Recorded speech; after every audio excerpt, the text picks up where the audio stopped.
बेचारी बुढ़िया का सब गांव वाले मजाक उड़ाते थे, लेकिन क्यों? क्योंकि उसका जीवन श्री कृष्ण की भक्ति में ही डूबा हुआ था। वह कहती थी, मेरा जीवन तो बस कान्हा की माला में गुंथा हुआ है। क्योंकि वह बुढ़िया हर रोज एक नई माला कान्हा के लिए गूंथती थी। दिन भर वह गांव के घर घर जाकर बर्तन मांजती, झाड़ू पहुंचा करती और भोजन बनाती। जो मिलता उसी में संतुष्ट रहती।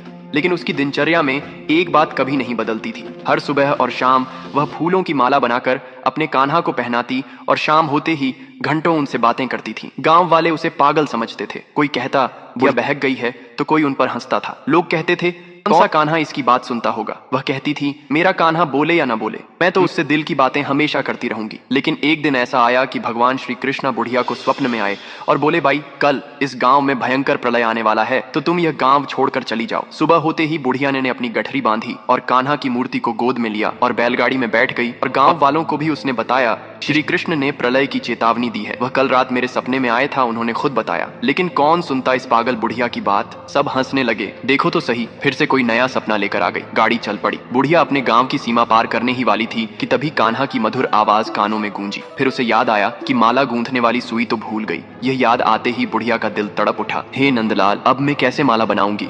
बुढ़िया ने गाड़ी रुकवाई और झोपड़ी की ओर भागने लगी। लोग हंसते रहे। देखो तो सही, अब तो ऐसे भाग रही है कि मानो इसके पीछे सुनामी आ गए हों। पर बुढ़िया ने किसी की परवाह न की। झोपड़ी में जाकर उसने तिनकों में से सुई निकाली, वही सुई जिससे वह रोज माला बनाकर कान्हा को पहनाती थी। वह सुई लेकर जैसे ही वह वापस सीमा पार करती है, अचानक धरती कांपने लगती है और देखते ही देखते पूरा गांव जलमग्न हो जाता है। झोपड़ियां, खेत, पेड़ सब जल समाधि में समा जाता है। गाढ़ी वाला स्तब्ध हो गया था। उसकी आंखों से अश्रुधारा बहने लगी। उसने बुढ़िया के चरण पकड़ ली। माता, तुम सच में पागल नहीं, भगवान की सच्ची भक्त हो। दोस्तों, श्री कृष्ण ने सिर्फ अपने भक्त को नहीं बल्कि उसकी उस सुई तक को बचा लिया जिससे वह श्री कृष्ण को माला पहनाती थी। ये सुई कोई साधारण वस्तु नहीं थी। ये प्रेम की सुई थी, भक्ति की सुई थी। जब तक वह सुई गांव में थी, कान्हा की कृपा वहां उस गांव में थी। जैसे ही वह सुई गांव से बाहर आई, वह गांव विनाश की भेंट चढ़ गया।